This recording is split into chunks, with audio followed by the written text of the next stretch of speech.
शेतकरी बंधूंनो, 20 फेब्रुवारी 2026 मी उभा आहे हिंगणघाट, तालुका हिंगणघाट, जिल्हा वर्धा प्रॉपर हिंगणघाटमध्ये उभा आहे मी.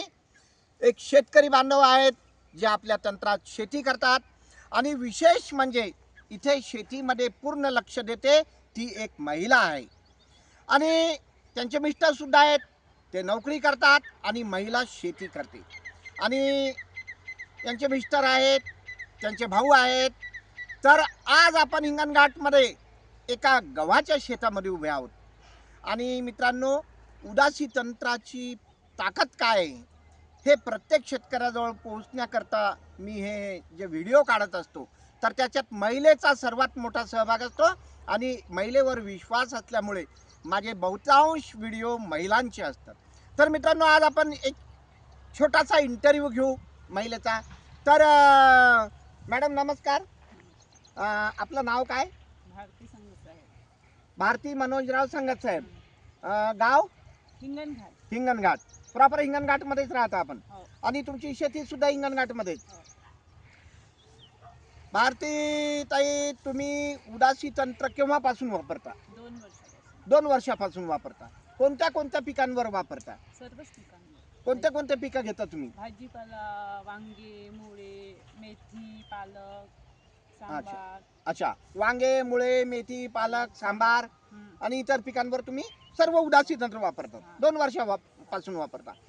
भाजीपाल्यावर तुम्हाला कसे रिझल्ट दिसलेले आहेत उदासी तंत्र? रिझल्ट खूप चांगले दिसले. एकदा मारलं तर काही अळी दिसलीच नाही आम्हाला. अच्छा आधी दुसरे फवारणी घेत होतो तर अळीचा खूपच त्रास होता आणि पीक पण असे नव्हते.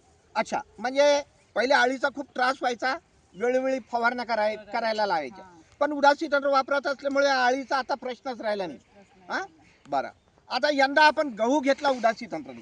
तुम्ही मला म्हटलं की मी भाजीपालाच करते, परंतु गहू घ्यायची इच्छा आहे तर थोडाफार एक पाऊण एकर म्हणजे 30 गुंठे गहू तुम्हाला लावायचा होता. मी तुम्हाला व्हेरायटी सांगितल्या की अजित 102 आणि अजित 108 हे वाण वापरा.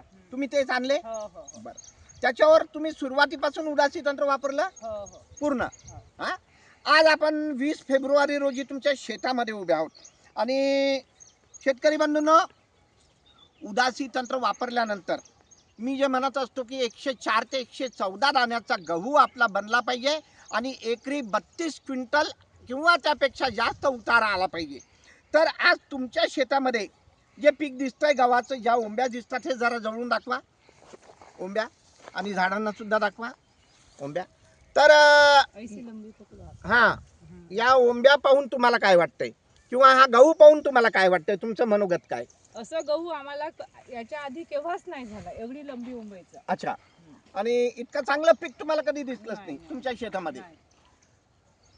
असं वाटतं तुम्हाला की यावर्षी खूप चांगला उतारा तुम्हाला येईल? हो वाटतंय ना? हो अच्छा अच्छा, तुम्ही समाधानी आहात? हो.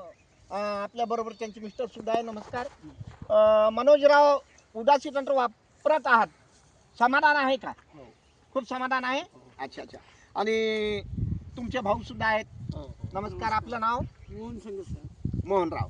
मोहनराव, तुम्ही सुद्धा उदासी तंत्र वापरता, हो परंतु तुम्ही भाजीपाल्यावर वगैरे वापरता. हो तुम्ही सुद्धा गहू घेतला, हो परंतु तुम्ही गव्हावर उदासी तंत्राची फक्त एक फवारणी केली. हो. फक्त आम्हाला बघायचं होतं की उदासी तंत्र वापरल्यामुळे आणि न वापरल्यामुळे काय फरक पडते. अच्छा, उदासी तंत्र वापरल्यामुळे आणि न वापरल्यामुळे काय फरक पडतो? हो. तर थोडं जवळ या, मनोगत मला तुम्ही विश्लेषण सांगा की तुम्ही उदासी तंत्र वापरलं नाही परंतु तुमच्या भाऊसाहेबांच्या शेतात उदासी तंत्र वापरलं, तर आज फरक काय आहे? खूप फरक आहे. भाऊची मुंबईचे गहू जे आहेत ते आपल्याला असं वाटतं की इथं कमीत कमी 110 ते 112 दाणे निघणार, बरोबर आहे. आणि माझी जर मुंबई बघितली हा. तर तिथं 40 ते 50 दाण्याची मुंबई टाकली. अच्छा, म्हणजे तो फरक तुम्हाला जाणवला. हो, जाणार. म्हणजे तंत्र न वापरता आणि तंत्र वापरून काय फरक असतो हे तुम्हाला जाणवलं. हो, लक्षात तर आलं. आपण असं करूया की तुमच्या शेतात सुद्धा जाऊया बिलकुल. आणि तिथलच्या ओंब्या पाहूया आपण याच्या तुलनेत. हां, थोडस. तर बंधूंनो, आपण आलो मोहनरावच्या शेतामध्ये. मनोजरावच्या शेतामधला आपण मनोगत घेतलं, तिथलच्या ओंब्या पाहिल्या आणि मोहनरावच्या शेतामध्ये आलो. मोहनरावची एक मुलगी जी शाळेतून आलेली आहे ती आपल्या सोबत आहे आणि त्या मुलीला आपण विचारू, बेटा तुझं नाव काय? माझं नाव पूर्वी संगत साहेब. पूर्वी सांगत. पूर्वी बेटा कोणत्या वर्गात जाते? 7. सातवी. सातवीत जाते तू, सेवन्थमध्ये जाते. आपण सध्या तुझ्या काकांच्या शेतातून आलो हो. आणि आता आपल्या शेतात आलो.